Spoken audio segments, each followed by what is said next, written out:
Hi friends, welcome to my channel. আজকে আমি তোমাদের মাংসের ঘুগনি রান্না করে দেখাবো।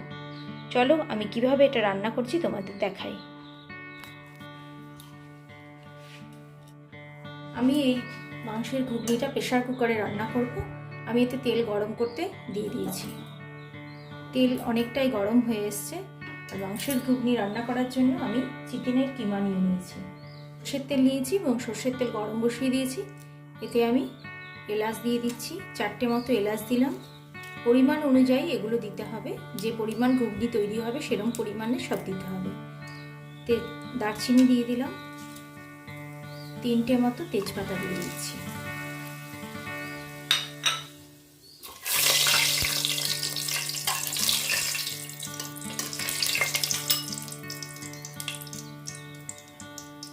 এগুলো ভাজা হয়ে গেছে, এবার আমি এতে কুচিয়ে রাখা পেঁয়াজটা দিয়ে দেবো।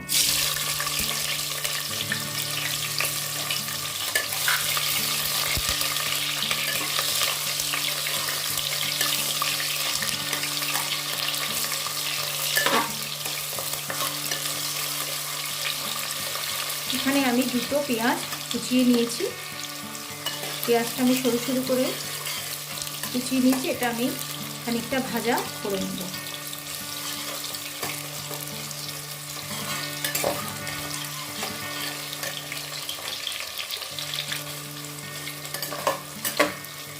আমি এখানে কুকার ব্যবহার করছি কারণ এতে যেহেতু আমি মাংসের কিমা দেব এবং সেটা আমি আলাদা করে সেদ্ধ করে নিইনি, এটাকে কষিয়েই নেব। আর মটরটাকেও আমি বেশি নরম করে নিইনি, যেহেতু এটা আমি প্রেশার কুকারে দেবো মাংসের জন্য, সেজন্য মটরটাকেও আমি অল্প সেদ্ধ করে নিয়েছি, মানে 2টো সিটি দিয়ে নিয়েছি। পেঁয়াজটা বেশ অনেকটাই ভাজা হয়ে এসছে।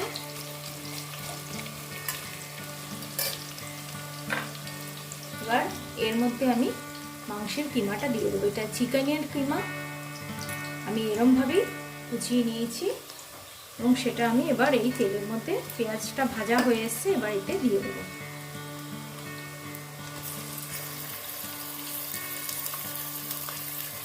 তোমরা এতে মাটনের কিমাও ইউজ করতে পারো।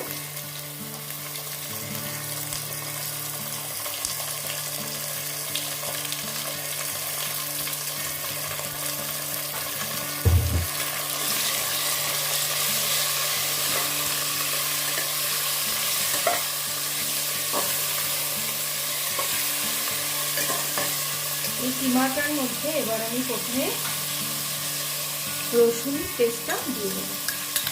এখানে 2 টেবিল চামচ মতো রসুন পেস্ট আছে।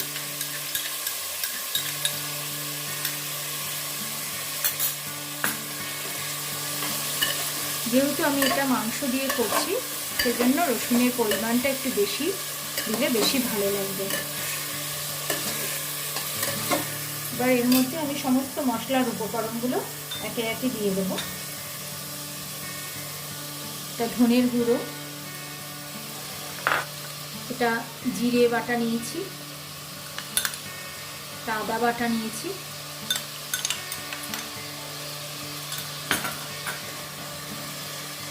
যেহেতু সমস্ত উপকরণ একে একে দেবো সেজন্য আমি একটু গ্যাসটা কমিয়ে নেব। এটা আমি কাশ্মীরি লঙ্কার গুঁড়ো দিচ্ছি। কালারটা ভালো আসার জন্য একটু বেশি করে দিতে হবে। এটা ঝাল লঙ্কার গুঁড়ো।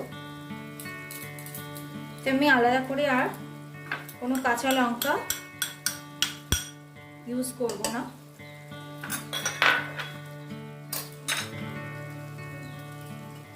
হলুদ,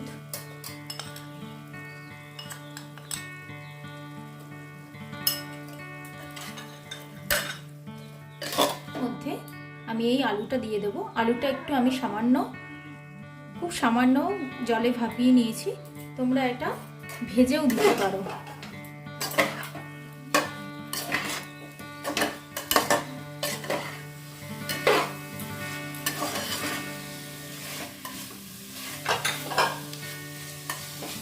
একটা মতো বড় টমেটো দিয়ে কুচিয়ে রেখেছি, সেটা দিয়ে দিচ্ছি।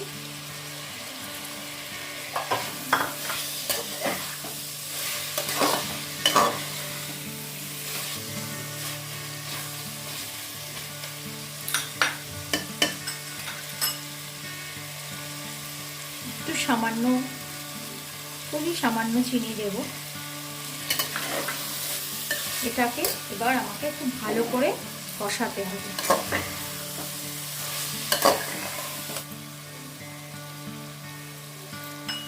এর মধ্যে আমি প্রথমে এই মশলাটা কষানোর জন্য লবণ দিয়ে দেবো। পুরো মটরটাও আমি লবণ ছাড়াই সেদ্ধ করে নিয়েছি, কারণ সেটা রান্না হওয়ার জন্য বেশ আরও একটু লবণ লাগবে, সেটা আমি পরে ব্যবহার করব। দেখো এটা আমার খুব ভালো করে কষানো হয়ে গেছে। এতে একদম মানে কষানোটা কমপ্লিট, এর জন্য তেলটা বেরিয়ে এসছে। এবার এর মধ্যে সেদ্ধ করে রাখা মটরটা আমি সেদ্ধ করে নিয়েছি। এটা আমি 7-8 ঘন্টা জলে ভিজিয়ে রেখেছিলাম, তারপরে প্রেসার কুকারে 2টো সিটি দিয়েছি।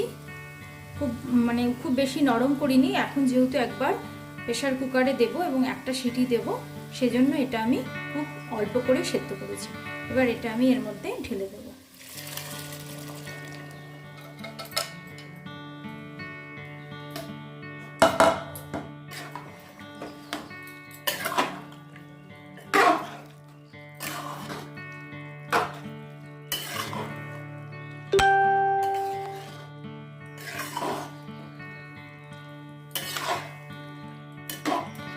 প্রেসার কুকারে একটা সিটি দিলে যেটা হবে সেটা হলো আলুটাও খুব ভালো করে নরম হয়ে যাবে, মাংসর টুকরোগুলো ভালো সেদ্ধ হবে,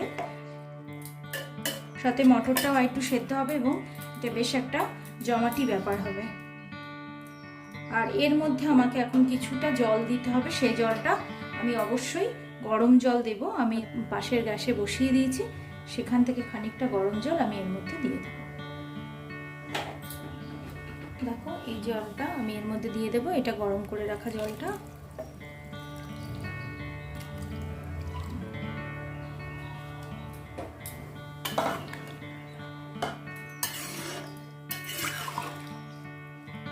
মটরে অনেক জল টেনে নেবে এবং এটা যত ঠান্ডা হবে তত জমে যাবে, তাই একটু বেশি করে জল দিতে হবে।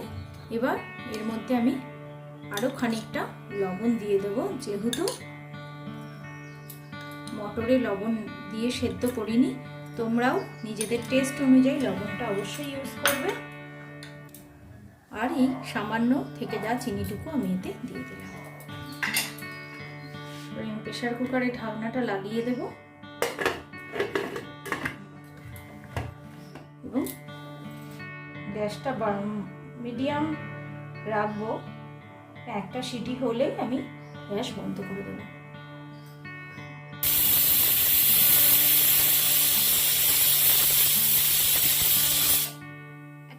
করলো আমি এটা অফ করে দিলাম। এবার প্রেসারটা খানিকক্ষণ বসার পর আমি তোমাদের বাকিটা দেখাচ্ছি। এবার আমি খুলছি। দেখো মাংসের ঘুগনি রেডি। বাহ, এটুকুনি পাতলা আমি রাখবো, এটা খানিকক্ষণ বাদে জমে যাবে।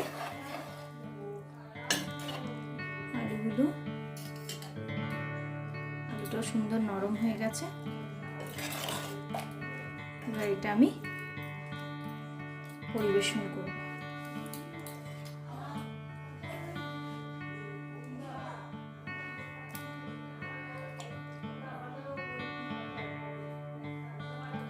মাংসের ঘুগনি একদম সম্পূর্ণ রেডি। আমার এই ঘুগনি রেসিপিটা তোমাদের যদি ভালো লেগে থাকে তাহলে তোমরা অবশ্যই কমেন্ট বক্সে জানিও। আর আমার চ্যানেল যদি তোমাদের ভালো লাগে লাইক এবং শেয়ার করো। আর পরবর্তী নতুন নতুন ভিডিও পাওয়ার জন্য আমার চ্যানেলকে সাবস্ক্রাইব করো।